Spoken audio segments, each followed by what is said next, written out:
What's up, sports fans? What's up, world? You are now tuned into the world's greatest MC Ron and his co-host. Your guy, Zen on Ken. And a special guest with me. Of course, your girl, Gozi. And we are keeping it 10 toes down. We are the sports podcast that always keeps it real about sports talk.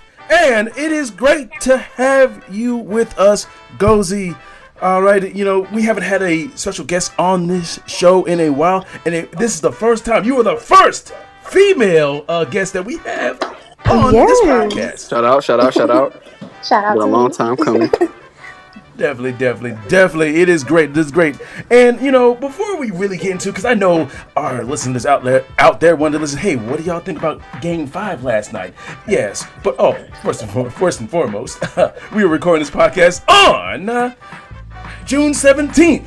We are 3 days away from my birthday, baby. But at approximately 8:20 p.m. But yes, Gozi, I have a question for you, all right? First and foremost, Let me just get this right. You are a diehard Warriors fan, am I correct? I am. Diehard? Oh, we're going to have a good conversation. Come on with it. You're talking to an athlete now. Okay, I love it. Yeah, so as a diehard Warriors fan, we just saw them lose to the Minnesota Timberwolves in the second round. All right. Right. Is in your opinion, as a Warriors fan, I know me and KJ talked about this a few podcasts ago, but in your opinion, as a Warriors fan, is the dynasty officially over? Because we thought it was over at in 2020, like 6 years ago, especially after they lost in that in the NBA Finals to the Raptors, and then they turned around a few years later and won the fourth championship. So the question is now, you lost one of the Splash Brothers due to free agency. Right. Once again, you just lost in the second round to the Legend Killer Ant-Man.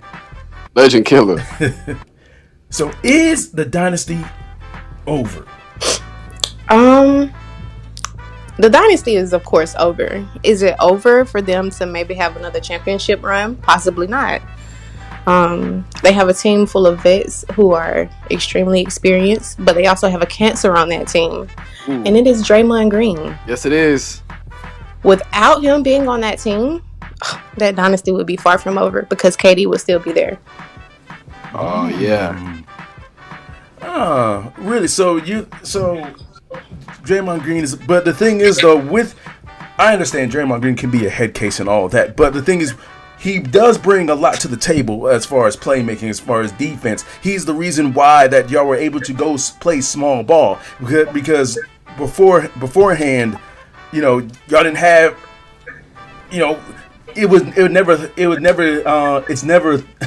never thought to, hey, small ball could win you a championship until the Warriors did it, because Draymond Green could play that small ball five because of his defense, because of his playmaking. Right. So, and I think my bad. Go ahead, Romeo. No, go ahead. I think that's what's went to his head. He feel like he's already proved himself, and you can't do that. You know, yes, what worked in the past can't work in the future. You know what I'm saying? This is the NBA.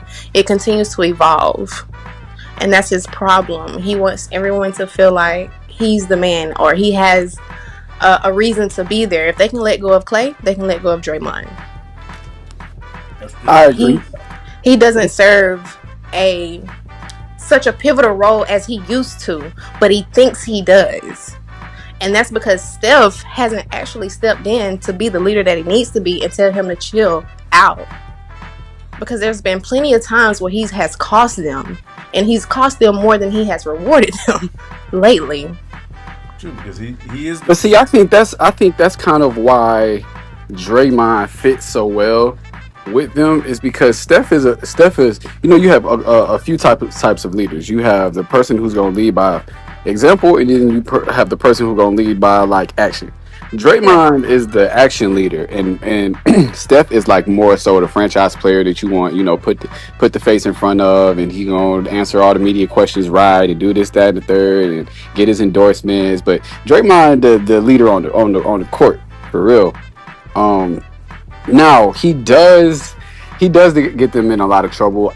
Me being a Pistons fan, y'all all remember the Malice in the Palace, so I I love. love the Pistons back then. Yeah, yeah. You know what I'm saying? And it's because they were so gritty. So I think every championship team needs a dynamic player who's not afraid to get in somebody's face. But Draymond, get in people's faces. Don't be kicking them low where You the get sun what I'm don't saying? shine and pantsing on. He ain't pants nobody. But if he did, I wouldn't be surprised. He's Like, like he like he honestly. like Lance Stevenson times 3. And see, just like how you went back to the Malice in the Palace with Ron Artest, Ben Wallace, Rasheed Wallace, all of them. Those guys is what Draymond, I feel, portrays to be. Himself to be, yeah. And he's not. You get what I'm saying? Yeah. He's more reckless with it. It's like he doesn't have a checks and balances system. He doesn't listen to Steve Kerr. He listens to himself. Whatever he Yeah. feels like doing, that's what he'll do. Unless he sees stuff getting kind of aggravated because he won't speak up because he let a man be a man. I applaud that. But at the same time, you costing me my money as well as as well as costing me the dynasty. Like I said, KD would still be there. You can be a leader on the court without being so toxic, if that makes sense.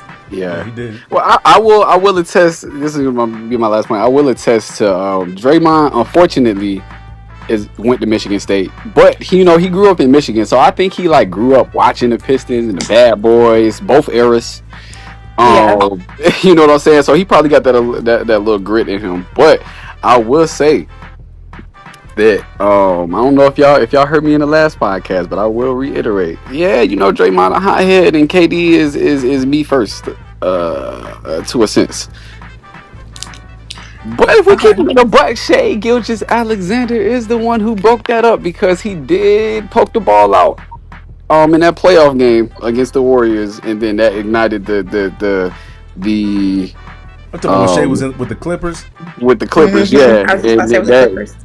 That ignited the little beef between Draymond and KD, which ultimately led to KD leaving. That's crazy, bro. And that cost him. I would rather have KD on my team than Draymond any day. Absolutely. As well as KD, when Steph got hurt, KD carried them. Draymond didn't. Yeah. Like, honestly. All I would say is that I hate Draymond because mainly because he's the reason why Jordan Poole is on my team. and Jordan Poole was going to be something serious. He had the right mentor, Steph Curry. What Draymond do? Punch him in practice. Why? What kind of teammate is that? Right. Now he's on my team putting up 30 points, and yet we're like 15 and 67. But anyway, Trash. yeah, it's all right. But this leads to my next question, because we talked about Steph Curry. We talked about the greatest shooter that God ever created, as Stephen A. Smith would say. So, in your biased or unbiased opinion, Gozi, where does Steph Curry rank all time? I'm not just talking about point guards. I'm talking about all time when it comes to NBA players. NBA players? Yes. So not shooting, just overall. Just overall, NBA players of all time. Ooh. Where does Steph Curry rank? In top 5, top 10, top 25? I would say top 10. I won't disrespect his game, but I also won't disrespect the ones before him. I would say top 10, just right off the dome.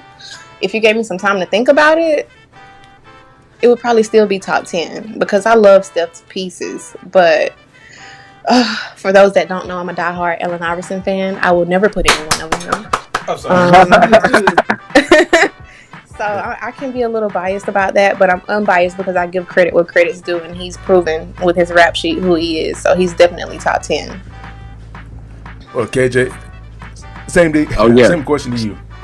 Yeah, I would definitely say Steph is top 10. I mean, if you think about a top 10, you would have in no order, because y'all know how LeBron and MJ in no order. I would put Bron first. No, I'm playing.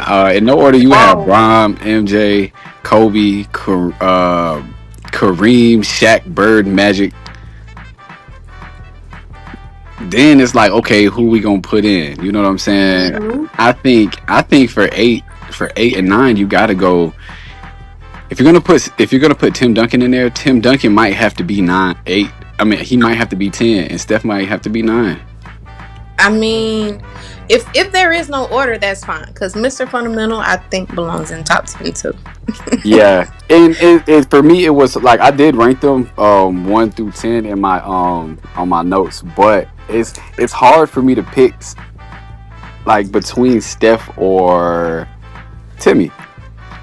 Because in one, like you said, you got 5-time NBA champion, Mr. Fundamentals, but then you got the best shooter of all time. I think if you are the best anything of all time in the NBA, you have to be in the top 10, especially if the category is shooting the ball, because that is the ultimate goal. I mean, that is the ultimate Okay. point of basketball. Right. To put the ball in the hoops. In the And hoop. you dig? And he is the best Right. shooter who have ever graced the basketball. So yeah, he got to be top 10. You would be leaving out people like who? I mean, honestly, I think that would. I think him and whoever he replaced. I think that'd be perfect. Put Steph at the top 10, maybe 10 or 9. He's top 10 for sure. Top 10 for sure. If you talk about, if I really think, Well, can I make one more point? Yeah. Can I make one more point as to why I think he's top 10? no, He is top 10 because he revolutionized basketball. Yes. There are not too many people who have revolutionized the game of basketball. You have people like Bill Russell made made it easier for black people to join the NBA. You have And he has Michael 11 Jordan. rings. Yeah, and he got 11 rings. You know what I'm saying? Granted, against mailmen and trash guys, but it's all good. But you got Bill Russell, you got Michael Jordan, obviously, who made the game international. Right. And then you gotta have LeBron James. He empowered player movement, right? And then after that, you have to have Steph. Pause. I gotta ahead. pause you on that. I gotta pause. Go ahead, go ahead, throw your boy said AI he in is- there. Go ahead, throw AI in there, because I know that's where you're going. Yes. First, AI made it possible to be cool in the NBA. He brought the braids and he the brought a tattoos. lot. He brought a and lot. this, that. He's really the number one most influential player. Honestly. influence, Honestly. AI. I can argue you, but I would just be doing that in vain to be arguing with you. He is like definitely one of the first people where people started looking at the NBA like, oh, this is more than just Like, he changed the game dribbling the ball. for sure. Now, Curry changed the game, but Allen Iverson changed the game on the court and off the court. Everybody wanted to be like him. So who After would Michael, of course. who would you? I was about to say like Mike now, but who would be your Mount Rushmore of basketball? Allen Iverson first. Michael Jordan. Shaq. Ooh, okay. Why Shaq?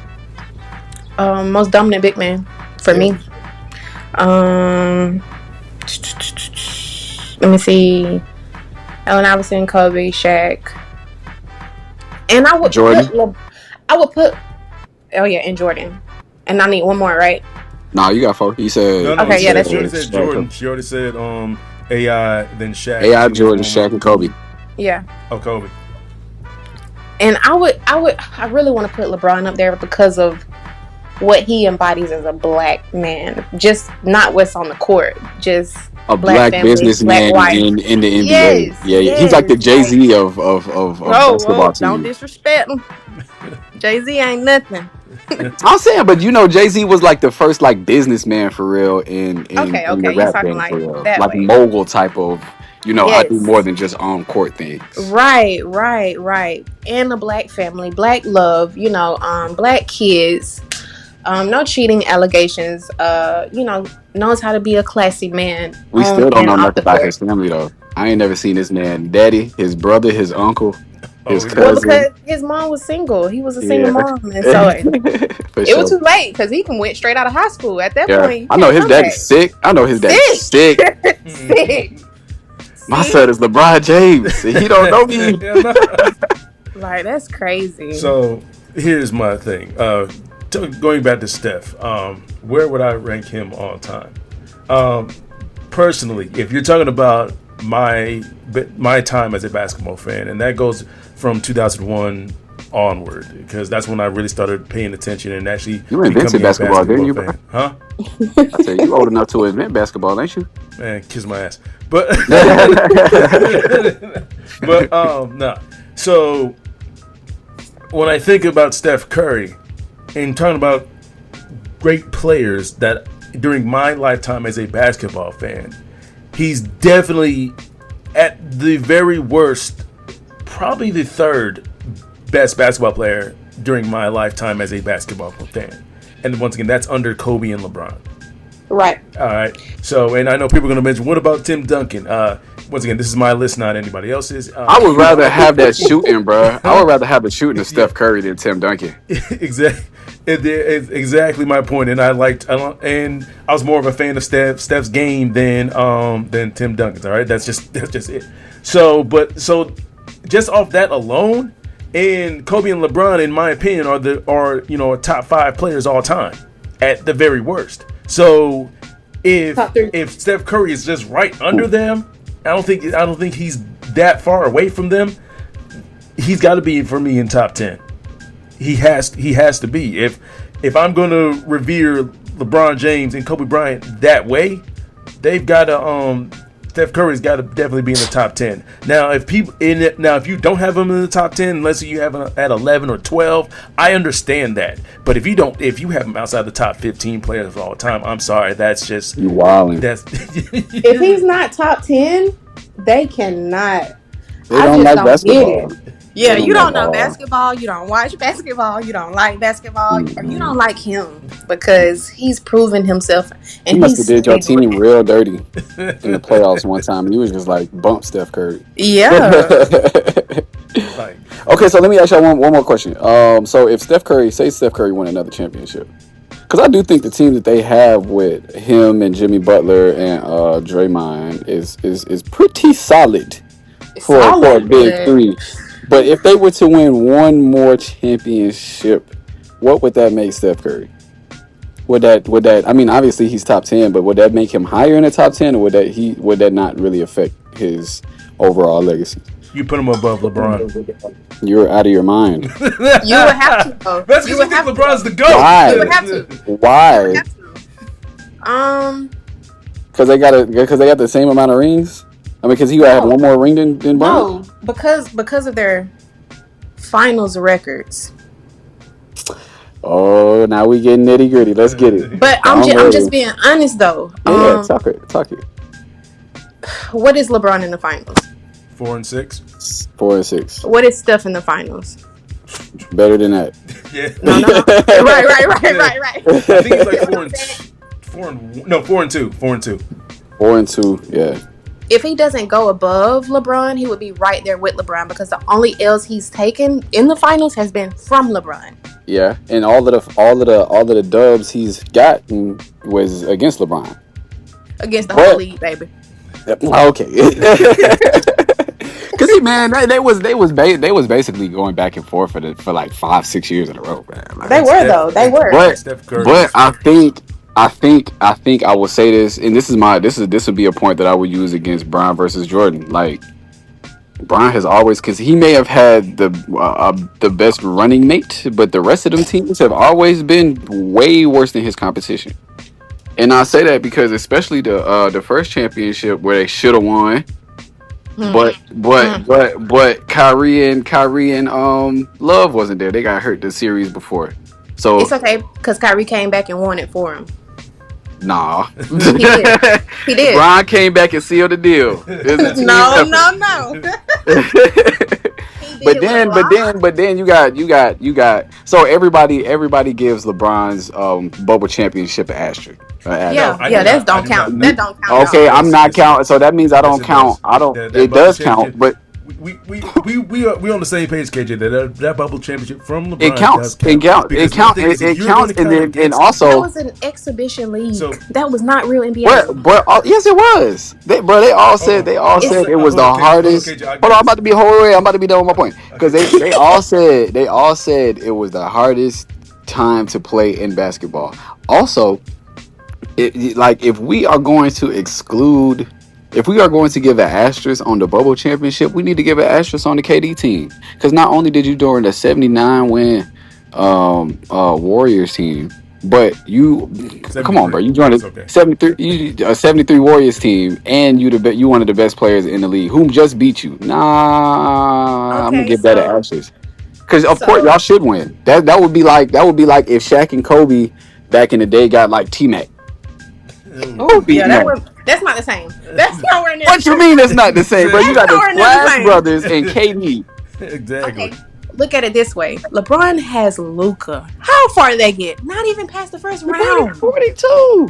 And Luka fat and was injured. Luka like that though. Luka is like that. When I seen that trade, I said that's not fair.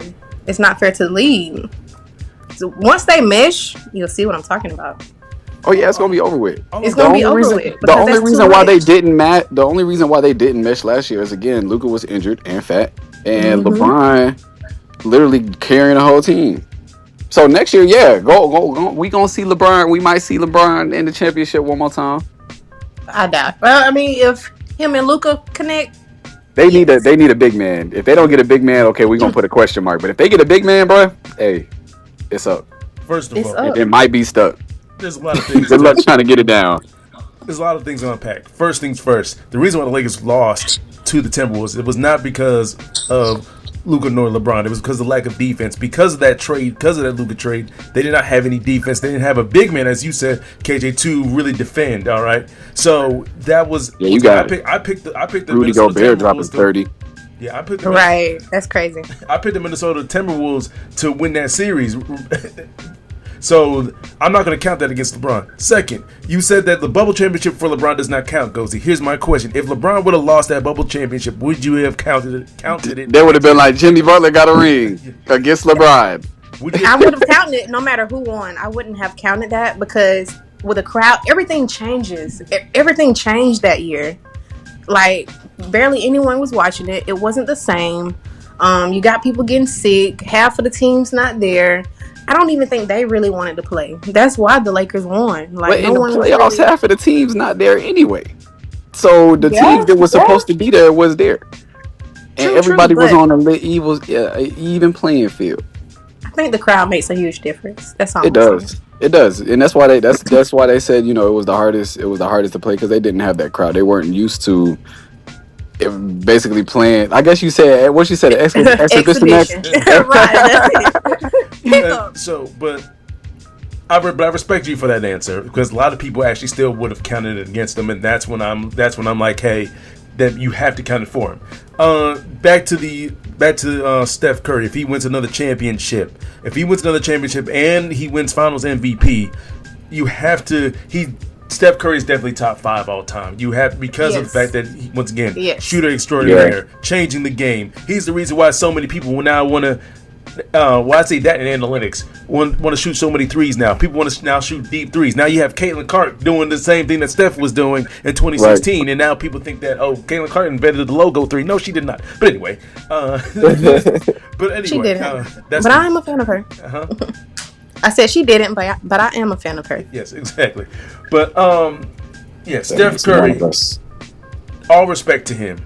Once again, if he wins another championship, he's definitely, for me, in my eyes, he's top 5 all time. I can't rank him any lower. I really can't. He would be. He definitely would be. He's been with the same team. He started from the bottom, progressed. And he's from North Carolina. Like, how you don't like people from North Carolina, man? Come on. But can we please admit that Mark Jackson is the reason for that dynasty, not Steve Kerr? And I hate it so bad because people don't give Mark Jackson his credit. He sought out that talent. He put that team together. Steve Kerr barely coached. They coached themselves, honestly. And that's one of my points. I'm like, bro, you got Steph Curry, Klay Thompson, Draymond Green, and Kevin Durant. You don't need to coach them boys. You just need to tell them, hey, be ready for the meeting at 3:30. Honestly, And y'all tell me what y'all like to do. I mean, pretty much. But a lot of people like to fault Katie for going to them. I understand why as a competitor. But we didn't fault LeBron for going to Miami. I was all for that. So why is people faulting KD for going to the Warriors? Because KD went to the team that beat him. LeBron didn't go to the Celtics. LeBron went to the Heat and started his own team. Also, and really, it was only supposed to be him and Wade for real. The Miami was the one who wanted the third player, and it was supposed to be Carmelo. And they got him from the Celtics, right? Ray Allen. No, I was talking about Bosh. They did get. I know. Look at that. What's it called? That's four. So what's the difference? But we can't talk about Bron because Bron didn't invent super teams. Who did?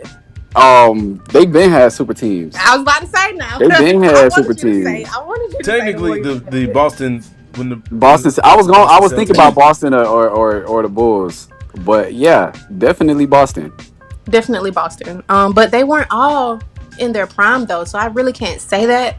Well, KG and Ray Allen and Paul Pierce, when they came together in 2008, they were like in their last year, like last 1 or 2 years. Right. They weren't in the middle of it. They were like in their last 1 or 2 years of their prime. So that's why they won that championship together. But what was I going to mention earlier? Man, my brain just. Oh, you said you made the point of, because we got to move along here, but you made the point of, I'm just going to say this, you made the point of LeBron and KD having similar steps. Similar moves, and I've been like religiously saying that they're actually two different moves. Why? Because what Kevin Durant left in OKC was a championship level team. I do not care what anybody says. That was a championship level team. All right. They were up 3-1 against your Warriors in 2016. I actually picked the Thunder to beat the Warriors in that 2016 playoffs, and people thought I was crazy. And then when they were up 3-1, I was looking like a freaking genius. And then what happened? Not just Russell Westbrook. It wasn't just Russell Westbrook, but it was also KD. They both laid an egg, because people will always want to say they want to blame Russell Westbrook now because KD went to the Warriors and he got 2 rings. So now people are saying, and because Russell Westbrook, ever since KD has left OKC, he has not won a championship, and now people want to blame Russell Westbrook. Oh, it was all Russell Westbrook's fault. The reason why Kevin Durant did not win a championship. And people blame Russell Westbrook Russell Westbrook for the reason why Oklahoma City Thunder lost that 2016 finals. As a guy who was watching that series, it was the both of them. It was both of them. I think the Warriors was just too much. Of course. And LeBron never, in LeBron's first stint in Cleveland, he never had a championship level team. He never did. I do not care what anybody says. His best player, with his first 7 years in Cleveland, the best player he had with him, you can either say was Zydrunas Ilgauskas or Mo Williams. Does that speak as a champion? Does that speak championship level? No. I mean, this guy. I kind of want to make a point that he didn't even, in the second stint, he didn't even have a championship level team. Because they had the number 1 overall pick the year before they got him. But still, they were still able to. Kyrie, we know how good Kyrie is. That's why I would say Kyrie. If he had a guy like Kyrie, his first stint in Cleveland, LeBron definitely wins a championship against the Spurs and wins a championship. No. He definitely wins the championship against the Spurs. I think that's the only time. No. Oh, yeah. That's the only time. The Spurs and the Mavericks. He wouldn't have lost it. Well, that's not Cleveland. Cleveland. I'm just saying his first stint with Cleveland, the only time he went to the championship was... And they... Because you talking about Jamario Moon was their second leading scorer, bro. Come on. Jamario Moon. Oh, I forgot about that name, bro. But yeah, we got to move along here because I got one more question to ask you, Gozi. We're gonna shift away from basketball just a little bit, and we're gonna shift back. All right. So one more question, and this is a football-related question because once again, you are a Ravens fan, as my co-host is. So with the Ravens, you got to talk about Lamar Jackson. All right, Action Jackson, Jackson 5, however you want to, however you want to say it. All right, MVP Jackson. Yeah, that's it. Josh Allen, but no, but anyway, here's my question. There's been a lot of talk, and there's been a lot of talk about Lamar Jackson and his playoff performances, and people saying that he doesn't play his same MVP like standard in the postseason that he does in the regular season. So my question to you is, Gozi, and to you too, KJ, is Lamar Jackson a playoff quarterback? Yes. Why? You can't get there without him. I can tell you that. Secondly, great point. The last run that they had, I don't know if it was his tight end that dropped that ball. Yes. I can't remember. So it was. Okay, boom. That was his fault. Of course he's gonna be a leader. Put it on him. Say it's everybody. That was his fault. That wasn't his only pass that he dropped either. I don't think. Nope. Someone else dropped the pass. The same person dropped the first down. See there? And then yeah, he had it. Now the year before that, Lamar, I wouldn't say he choked, but he didn't take over when he should have. That field was open, and what does he do best? Run. And he continued trying to throw the ball. He stopped playing his game and tried to play their game. He should have stuck to what he knows and got that ring. All right. What about you, KJ? Excuse me, I had to get some water. I mean, y'all already know how I feel. Lamar Jackson is the best quarterback in the National Football League. I mean, in the playoffs, people always want. I think we live in a society of instant gratification. The moment somebody gets in the league or gets drafted in the first round, they want them to be an automatic Tom Brady, or I was about to say Peyton Manning, but Peyton Manning wasn't even good his first year. You know what I mean? Mm-hmm. And Lamar Jackson mid-season got dropped into the offense, and they changed the entire playbook. Because guess what? He is the exact opposite of Joe Flacco.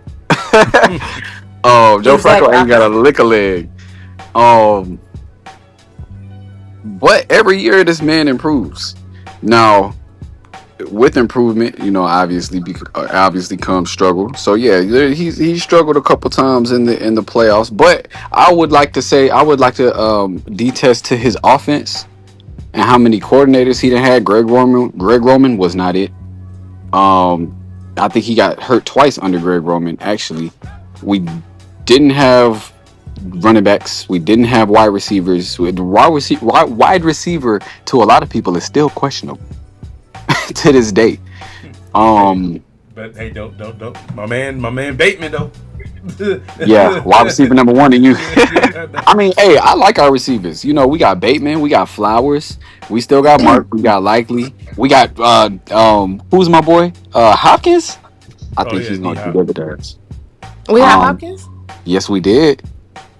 Okay. Yes, we did. Okay. Right. Celebrate a little bit. Okay. But yeah, and every year we continue to progress. Every year we continue to add to the offense, add to this, that, and third, tweak this, tweak that, and Lamar just keeps getting better. But every year, like Gozi said, we can't get there without him. At all. So in the play, and then a couple of times, who's he ran into in the playoffs? Like Patrick Mahomes, who ends up winning the Super Bowl. Right. You know what I'm saying? So I honestly think Patrick Mahomes is our biggest hurdle. Yeah, we lost to Josh Allen last year, but that wasn't Lamar's fault, and it was right. I think 2 or 3 of our players on offense turned the ball over, none of which were Lamar. You know what I'm saying? So here's all the people who say he can't throw, he averaging 350 a playoff game. Exactly. Okay. So that's absurd. Absurd. I'm about to say here's my thing. All right, because I'm trying not to go on a rant because I'm regardless. Once again, I know I'm a Josh Allen fan, but I'm also a fan of Lamar Jackson. All right, and the reason a lot of the people who harp on Lamar, who saying he's not a playoff quarterback and all that,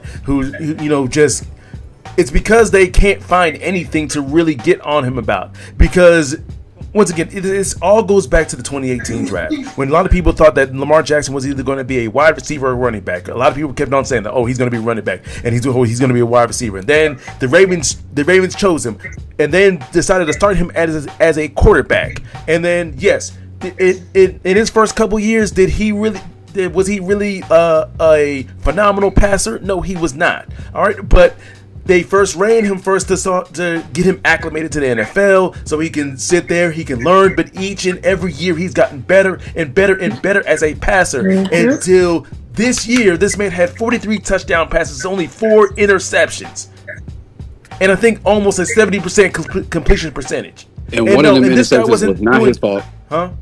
One of them interceptions was not his fault. That was his receiver. Exactly. And none of all those passes weren't dink and dunk. He wasn't Tom Brady, nothing of them. Yeah, sorry, I don't mean to throw shade on Tom Brady, but bump Tom Brady. Yeah. But he was actually, once again, making plays, and also while still being able to run the ball. Still being able to run the ball, becoming that ultimate weapon at quarterback. Now, once again, has he had the playoff success that you would want a person of his caliber to have? Nah, not really. But look at you just mentioned Peyton Manning. Look at Peyton Manning. His first 7-8 years, he kept on underperforming in the playoffs and kept on losing in the playoffs. But what happened that around 8th or 9th year? He eventually won a Super Bowl. So instead of people are trying to automatically write Lamar's legacy already out before his career's not even over yet. He's got another 5-10 years. Knock on wood, because I really want him to play for another 5, 10, 15 years, even more than that. So right. Lamar definitely got a good 8, 9, 10 in him left. Exactly. So why don't we wait? I believe Lamar Jackson will be a Super Bowl champion. He will. No, I do. There is no doubt in my mind that he's going to become a Super Bowl champion. I have one question for the people who say that Lamar Jackson is not a playoff quarterback. Do you want to play the Ravens in the playoffs? Okay. The Steelers don't. Right. The Steelers definitely don't. Definitely don't. So yeah. Lamar Jackson, I believe he is a playoff quarterback. Now, does he have the level of success when it comes to wins? No. But I believe he is a playoff quarterback. I believe he will get the job done. It's either going to be this year or next year. But one of these years, I believe we will see Lamar Jackson as a Super Bowl champion. And watch. And when that happens, they're going to move the goalposts. Oh, he can't win a second. He can't do it again. He can't do it while getting the MVP. He can't do it while not throwing the interception. Exactly. See, there's going to be goalposts moving. Just wait. And just into the same can't do it right-handed. Because exactly. and these same people are going to mention Joe Burrow. I'm going to say this one time.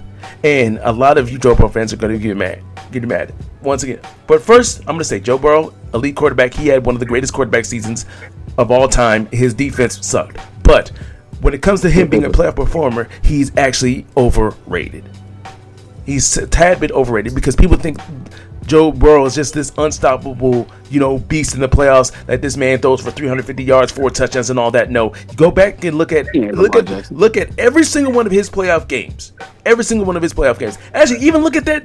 Look at when he made that drop to the Super Bowl. All right, he had a game against the Tennessee Titans where he won, where his defense really won from. They won 19-16. It was a defensive battle. He really wasn't a huge factor in the game. They only scored, 1 touchdown? All of that was field goals, too. So, My thing is, you talk about Lamar Jackson, but yet you want to prop up Joe Burrow, saying, "Oh, Joe Burrow's been to a Super Bowl," but his Super Bowl run, he really wasn't. And actually, in that fourth quarter of that Super Bowl, he really didn't play that well in the fourth quarter. But yet we don't want to highlight that when it comes to Joe Burrow. But I'm gonna get off my show because I'm gonna get off my little soapbox because I'm a fan of Lamar Jackson. I'm a fan of Joe Burrow, and I'm a fan of Josh Allen. I'm a fan of Patrick Mahomes. I'm a fan of Jalen Hurts. I'm a fan of great quarterback play and great quarterbacks and great players. So let's just let these guys play ball. And I want to kind of piggyback off that and say, kind of like how LeBron is doing his thing in the league, but people hate him. We're gonna be sad. They're gonna be sad when he retire. Yeah. I think while we are in the league, we have a lot of great quarterbacks, but we are really like in a really like nice little era because you know how fire beats grass, beats water, beats earth, right? All that good stuff. We have Patrick Mahomes who beats Lamar Jackson, who beats Joe Burrow, who beats Patrick Mahomes, who beats Josh Allen. Like the playoffs are really decided by who play who first. And I'm always waiting on Joe Burrow to play Patrick Mahomes first because he's the only one that can do it. I'd be like, dang, missed it again. But yes, but that is it. We'll come once again. We'll come right back to football, but let's go back to talking about a little bit of basketball because let's talk about some current events that happened. Because the Game 5 of the NBA Finals was just happened yesterday. Just happened last night. The Oklahoma City Thunder won. I believe it was 120-107, taking a 3-2 lead. So, 2 questions. Gozi, you can go ahead and go first. But 2 questions. 1, the first question is, how did you feel about the game? And 2, can the Pacers push it to a Game 7? Okay, first question. I felt great about the game. I am an OKC fan. Okay. I love Shea. Love him to death. Can they push it to 7 games? Yes, they can. The Pacers are unpredictable and they don't stop.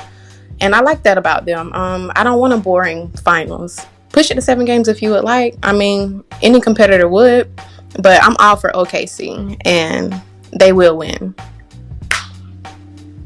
I think that OKC really leaned on their 2 big guys in Jalen Williams and Shea getting 40 and 31. That's crazy. That's crazy. Yeah, that's really good actually. And I think just because I want the series to go 7, I felt as though OKC might win this game. Well, actually, I felt as though the Pacers would win this game, but Halliburton. He was a little quiet. It was a little quiet, and he got a calf strain. So they're trying to see if he needs surgery or not. So, and this is what, Game 5? Yes, about to be Game 5. About to be Game. I mean, yeah, about to be Game 6. No, it's about to be Game 6. Yes, about to be Game 6. Oklahoma City is up 3-2. And Halliburton may or may not play. That's not looking good. It's not looking good. I think he'll play. I hope so, and I hope he play well. Because honestly, I would not mind if the Pacers won. But oh man, I don't want them to go out like that. They was doing so well. Right. The Celtics went out like that though. Yeah, but we don't care about the Celtics. So we don't. They can do whatever they want. They can flop on the ground if they want to. I don't care. Well, one thing I noticed. OKC changed the strategy. Changed a certain strategy, and it's really helped them. And it's something I thought they should do, and I'm glad they started doing it. And I really think it's helped them to now take this 3-2 lead. And that is having Jalen Williams take the ball up the court. Because what at first, at the beginning of the series, they kept on trying to, either force feed Shea, to the because the Pacers was like on defense, like, hey man, we are locked in on Shea. We are not gonna let this man beat us, shoot like 15 free throws, and just get us all our whole team into foul trouble, and then we lose this game in 5. We lose the series in 5.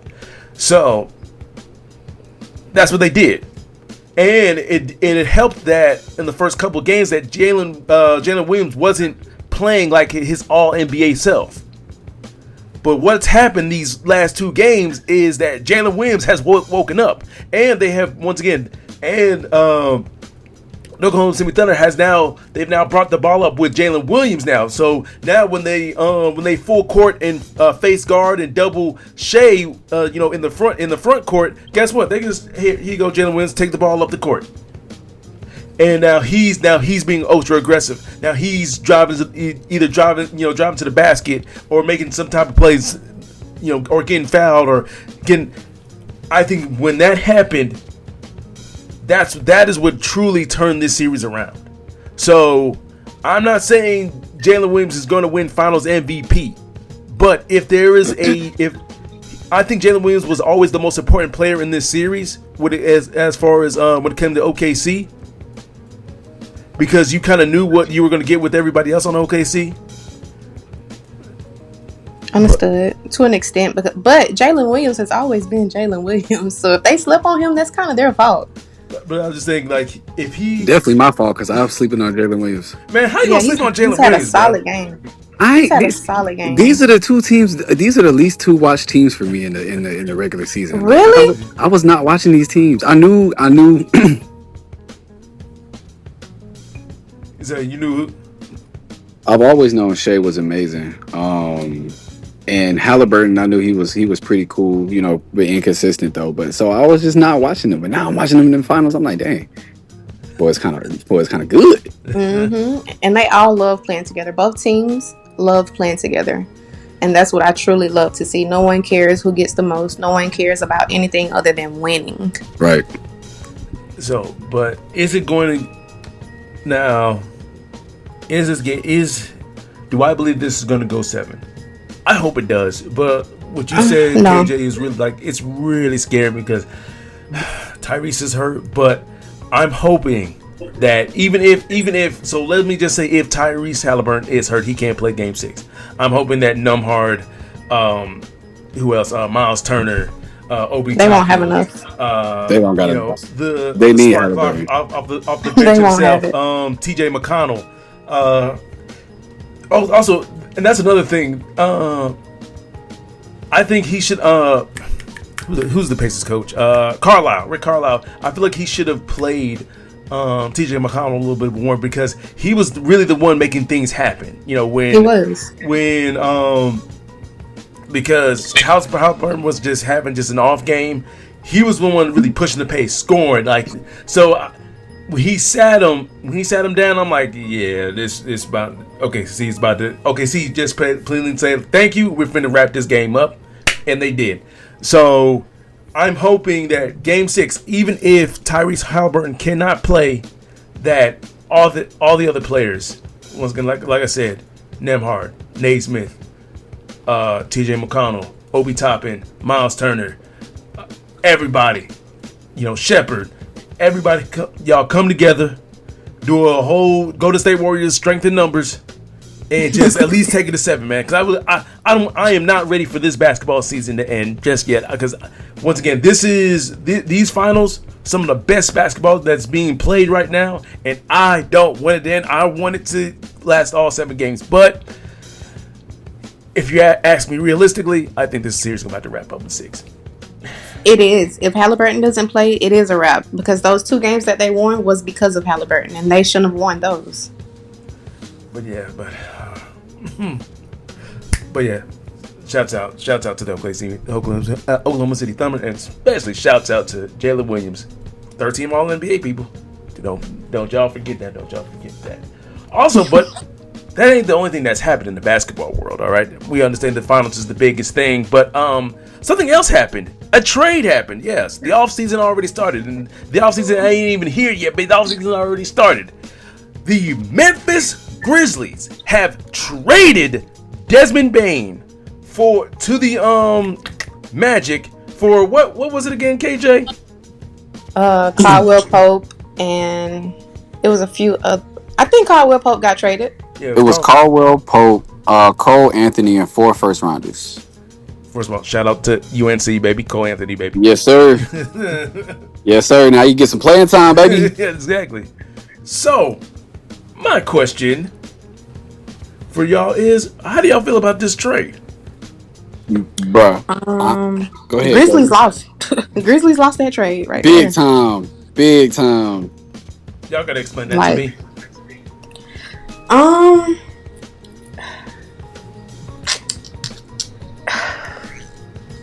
gotta explain that. Desmond Bane. I just don't feel like he's one of those players you let go unless he's ready to go. He's pretty solid all around. I don't think he was worth all that now, but I'm happy to see Cole Anthony get some playing time. But the Grizzlies don't have anything. They got Ja Morant, KCP. They get Triple J. Who else? They got Triple J, and I guess you would say Zach Edey. I mean, but that's not no championship. That's not it. Because with that, they only went. They was what, 8th in the West, barely. And then they're in the West. Like, come on, man. Man. Gotta be smarter than that. Yeah, but for the Magic, oh my gosh, I think they were a 7 in the East last year, but they definitely gonna be 6. I mean, not 6. They're gonna be top 6 next year, because you telling me you have Jalen Suggs, who, by the way, is related to Halliburton. They're cousins. It's right. Crazy. I seen that. That's crazy. You got Jalen Suggs, you got Paolo, you got Franz, and you got Desmond Bane, and whoever the freak you want to put it to 5. Let me tell. Okay, so let me break this down for y'all a little bit. The Magic were the worst 3-point shooting team in the league last year, right? All right. Desmond Bane is one of the most efficient 3-point shooters in the league. So not only do you bring in Desmond Bane, but he adds a consistent. I think Paolo and Franz. Paolo averaged 29, 8, and 4, and Franz averaged 26, 4, and 5. Right. So you got your 1-2 punch. Now you bringing in Desmond Bane, who averaging a little 15 and 8. That's solid. And he plays both sides of the ball. But he plays both sides of the ball, and that's all. He's not only is he a consistent third option, consistent healthy third option. All right. Him and Suggs are going to be one of the best backcourts and best defensive backcourts in the league. Easily, maybe if not one, definitely 2. So I think with this one, and if I'm looking for a championship team, every championship team needs a tough 3-and-D guy that they can rely on in crunch time. Right. And that can be their Desmond Bane. That's true. I once again, I do like the Mavs team. The Magic's team of, like you said, Jalen Suggs, Desmond Bane. You got the Wagner. You got the future Laker, Paolo Banchero. And before Magic fans get, how you going? Every single Magic number 1 pick have went to the Lakers. All right, Shaq, Dwight, Paolo's going to be there eventually. All right, I'm just waiting. It's a ticking time bomb. But anyway, they gonna send LeBron and Bronny to the Magic so he can own Disney for real. Yeah. So here's my thing though. Here's my thing. I can't say. I want to say it's an overpaid, but the thing is, look what the Knicks traded to get Miles Bridges. All right. So is it really an overpaid? Probably not. Because I guess that's the way third options are going. You're gonna trade a couple players and like a whole bunch of picks just so you can fill a need that you need. All right. And what player coming out is really better than Desmond Bane? Yeah, like you're not getting Cooper Flag. Exactly. And so it all makes sense. All right. One thing I would like to say as far as Memphis is concerned, like, what's the plan here? It's like y'all built They in full group mode. 2 years ago. Y'all got a year or 2 years ago. Y'all get rid of Dylan Brooks, and y'all get rid of Steven Adams. All right. I don't care how y'all felt about Dylan Brooks. Yeah, a lot of people said he's overrated, he's garbage, blah blah blah. But he was a critical part of that young Memphis team. Y'all had a young core of, once again, Dylan Brooks, Desmond Bane, Triple J, John Morant. Y'all were supposed to keep those four. Everybody else could have left. All right, but your core four, that was it. And for one reason or another, you just, I don't know what you thought, that without those core four that you were gonna elevate and become better and become an actual championship contender. Like, nah, like, I really felt like the Grizzlies broke up that team prematurely. And I know it was probably due to, John Morant, and you wanted to get some more, I guess, a veteran presence in there or something, like, because John Morant was doing all this crazy stuff, on Instagram Live and all that crazy stuff. But at the end of the day, like, those four, that core four, only, in my opinion, only had like one actual real run together. And I feel like they had a lot more to grow. I can agree. But you get rid of Dylan Brooks. Now you're just down to Desmond Bane, Triple J, and John Morant of that core four. Now you get rid of Desmond Bane. Now you're just down to Triple J and John Morant. And once again now begs me the question: what's the plan? Because you got your franchise player maybe in John Morant. I'm guessing that y'all still believe in him, but you should want to build around your franchise player. But at the same time, like I said, you had a core four and you've already gotten rid of two of them. If you're trying to build around a franchise player, you don't do that. And so it begs the question to the Grizzlies: is John Morant your actual franchise player, and do you believe in him as your franchise player? Because as far as I'm seeing, the answer is no. I have a question for John Morant. Yeah. How do you get in trouble with the league for guns and then your shooting percentage go down? You're supposed to be top gun, buddy. You're supposed to be the shooter. Hey, man, how you go from 49.3 all the way down to 45? I don't know. Listen. Well, I would say because he's starting. Remember, he took about wasn't he like suspended for a season? Yeah, he took off like 20 something games, I think. Yeah. Or was it more? So, probably like 20 something. Yeah. So when you miss games, you get out of rhythm. You end up shooting more poorly. I'll let that slide. But my thing is, though, I just need that question answered. I need that question answered I need the Grizzlies to answer to me that question: is John Morant your actual franchise player? Because right now you're making moves in my eyes that says no, that he's not. That we're really looking for another franchise player. We're really trying to get up off of John Morant because we don't know if he's mature enough to be the face of our franchise. So now we're just gonna slowly get rid of the players that we build around him, until we finally find an actual franchise player that we actually are going to believe in. But it is what it is. But for the trade, who won? I think it's kind of an even trade. The Magic got what they need. The Grizzlies got what they need when it comes to picks. Now, those first round picks aren't going to be high because you presume that because of adding Desmond Bane, that the Magic are going to be really good, that they're going to probably be a top 4 seed in the East. So they're going to have the draft pick probably within the 20s. All right. So, but either way, only time will tell. But I just think for right now, it's a pretty even trade because personally, I think the Memphis Grizzlies probably don't want John Morant to be their franchise player anymore. I really do think that like it's just a feeling I'm starting to get. Okay, they better keep him because he's the face of their franchise. For now.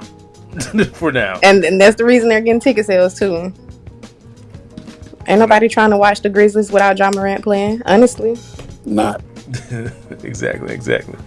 But that is it for our good old basketball topics. All right, we're gonna go once again, go right back into football. I know, man. I know y'all probably feeling like the yo-yo. Y'all going from basketball to football to basketball. Listen, man, this is the Keep It 10 Toes Down podcast, man. We do whatever we want on this podcast. But anyway, we are in the off season of football, and so in the off season of football, we like to do rankings. Last week we ranked our top 5 running backs currently in the NFL. I'm still not sure if I want to put Josh Jacobs at 3 or Bijan Robinson at 3, but it's okay. I'll put them both at 3. But anyway,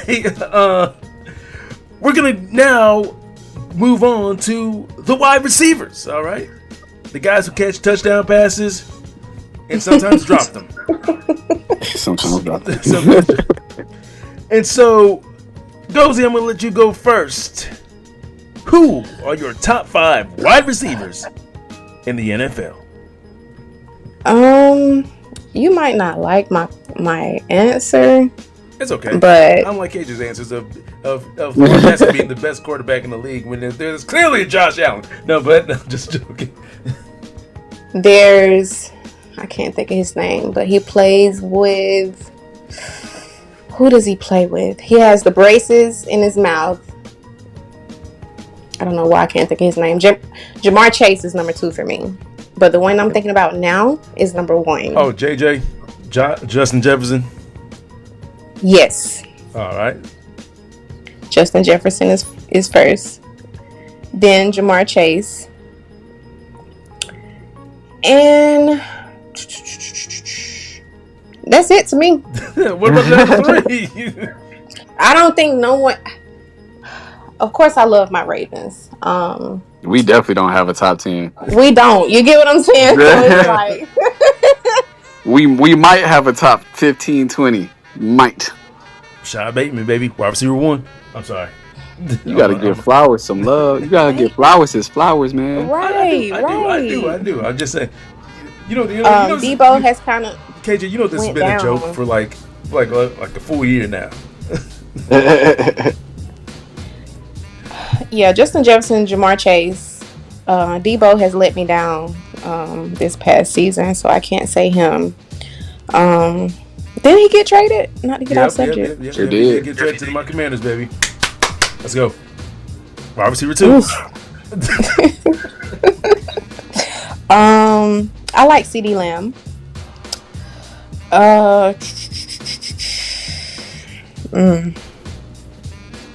I do like Flowers, but I won't do it. I like Mike Evans. Okay. All right. I respect that. What's the consistency? One more. Tyreek Hill. What is Tyreek Hill? He's a wide receiver too, right? Yep. Okay, boom. Yeah. Tyreek Hill, Mike Evans, Jamar Chase, Justin Jefferson, CeeDee Lamb. No order, that is. All right, no order. Yeah, no order. No problem. What about you, KJ? I'm gonna agree with 4 of those. Definitely got to put Jettas in there. Chase, that's 1 and 2. CeeDee Lamb, Tyreek Hill, and my 5 is AJ Brown. Eagles, right? Yeah. I like him. I do. Yeah, I thought about Mike Evans. I thought about St. Brown from the Lions, but nah. If I can have a wide receiver, it's gonna be like AJ Brown. That man is a bona fide monster. Well, my top 5, of course, Jamar Chase. I put 1A, 1B because they're really interchangeable. Honestly, at this point, Jamar Chase, JJ, Justin Jefferson, the guy that plays in Dallas, CeeDee Lamb. Floppy disk. Yeah. Yeah, exactly. AJ Brown, and you're forgetting number 5, Scary Terry. Y'all forgetting that man. I will not allow this Scary Terry disrespect to go on any further. Y'all saw when he finally got a real quarterback in my QB1, Jaden Daniels, and he balled out. He showed you that he was an All-Pro this year, wasn't he? Yeah, he does. What it was? He saw y'all saw the talent of Scary Terry. Y'all saw. I've been saying that this man Scary Terry was a top 10, top 5 receiver in the league. I actually have been saying he was top 5 receiver in the league for the longest, and people thought I said he was number 5. I said he was number 5. I kept on saying he was number 5 at wide receivers. People thought I was crazy. I'm like, I kept on saying he's had garbage quarterbacks his whole career, and now y'all see the talent that Scary Terry is, and neither one of y'all mentioned this man. Disrespect. Y'all couldn't even give my man an honorable mention. I give him his flowers, but you said top 5? Yes, number 5. Literally at number 5. He ain't better. I might put him 15. Top 12. I might put him top 12, top 13. Top 5 is a little pushing it. You would take him over St. Brown? Yes. You would take him over Mike Evans? Yes. Nah, man. Yes. Now, is this because I'm a Commanders fan? Probably a little bit, just a tiny bit. No, just a tiny bit. There's a little bit of just a little bit of bias. You would take him over Drake London? Yes. You would take him over DK Metcalf? Yes. Nah, man. DK Metcalf is not as consistent as Scary Terry. The man is huge, bro. He's great value AJ Brown. But I understand DK Metcalf is 6'3", 250 freaking pounds. I understand that, but it's more than that. Just makes you a good wide receiver. Because if that's the case, I would take St. Brown over DK Metcalf. Like I take but the thing is, if I'm just doing completely on size and strength and all that, I would take DK over St. Brown. But that I know that St. Brown is a better wide receiver than DK Metcalf. Because he can get open a lot more than DK Metcalf can. I like Scary Terry, and you gonna be mad at me for saying this, but I feel like you just gonna understand. But a player that I would take over Scary Terry would be T. Higgins. What? Yeah. Wide receiver 2? Yeah. Nah. He only wide receiver 2 because Jamar Chase over there. Right. And he can't be one with him over there. Can't be one with him over there. So, hey, the Bengals got 2 number 1s as far as I'm concerned. Yeah. I'm sick and tired of the Scary Terry disrespect. T. Higgs, baby. I understand. No. T. Higgs, Bozon. The only reason why T. Higgins is as good as he is because he has a wide receiver 1. Scary Terry he's been putting up 1,000-yard seasons for 6-7 years straight with no quarterback play. This was the first year that he actually had good quarterback play. The first year, and he's still, once again, before this year, he was still putting up 1,000-yard seasons, 5 straight with no quarterback. No quarterback. That's all I'm saying. How many T. Higgins has an elite quarterback throwing in the ball. T. Higgins has had Joe Burrow throwing him the ball. That's T. Higgins also has Jamar Chase on his team, and T. Higgins is a little injured, and he only has 90 yards left. Who does Scary Terry have? Scary Terry had no. He got all the targets going his way. You making my point though. You making a point. That's why I keep on telling people he's top 5 wide receiver, number 5. All right, Scary Terry, volume shooter. This is his 6th straight season or fifth or sixth, whatever straight season of 1,000 yards. Who else they throwing the ball to? Who else they throwing the ball to? Me. The defense, and that's what makes his 1,000-yard season even more impressive because he has nobody else. And T. Higgins has Jamar Chase to take the pressure off of him. People trying to stop Jamar Chase, not T. Higgins. That's why they be getting scored on. They looking at the wrong dude, man. T. Higgins be catching the touchdowns. I'm telling you. Let's say wide receiver 2 better than wide receiver 1. Yeah. Man. It's okay. That's okay. It's all right. One day, everybody will see the light, that Scary Terry is a top 5 wide receiver.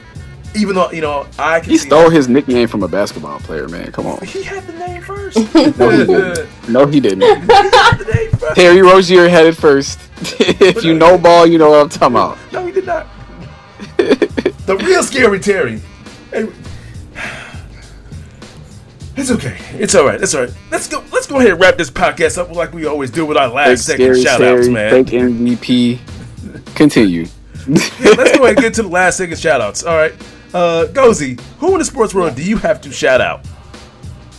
I would like to give a shout out to 2 people that I know personally. Okay. I have some family in the league, and that would be Bud Dupree with the LA Chargers, as well as I just recently had a cousin who went in. He plays for the Bills, and his name is Tylen Grable. So that's who I would like to give a shout out to into the sports world. And you got a new teammate. SGA, bring that ring home. That's it. All right, KJ, who do you have to shout out? Speaking of SGA, I'm shouting out SGA because he now has the most 30-5 games in a single postseason in NBA history with 12. The only other 2, this happened, let me see, 1, 2, 3, 4, 5. It's happened 6 times, including himself. The only other 5 times, Michael Jordan did it twice with 11, and LeBron James did it 3 times, also with 11. Shea got 12. Well, my shout out goes to Arch Manning. Why? Because this man was out in the trenches. This man was out in the cookout. Man, this man, I shout out to you, Arch Manning. You know what? Holding his own. You know what? I got a new moniker for you, Arch Manning. You are Arch, a real nigga Manning. Let's go. Arch a real nigga. Let's go, Arch Manning. All right. He was already like he was already my favorite quarterback in college football already. All right, Arch Manning. Seeing him in the trench. Right. Yeah. I know y'all heard of a YN. He a RN. A real nigga. Shout out to you, Arch the Manning. other way with that. Yeah.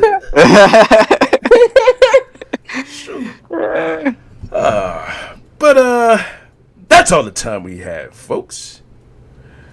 You've now been tuned in to MC Rod and his co-host, Your guy, Zen on King.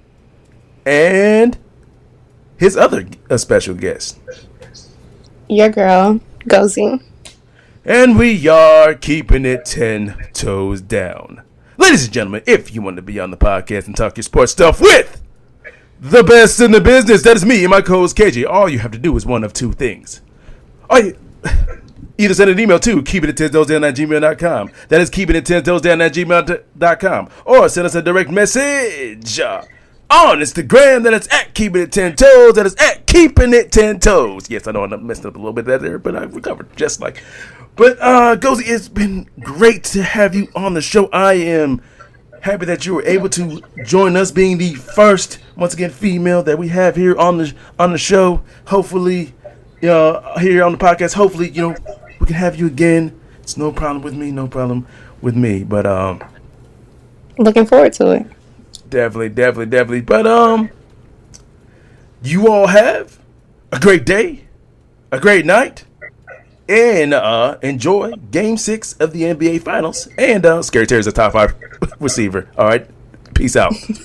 Peace out.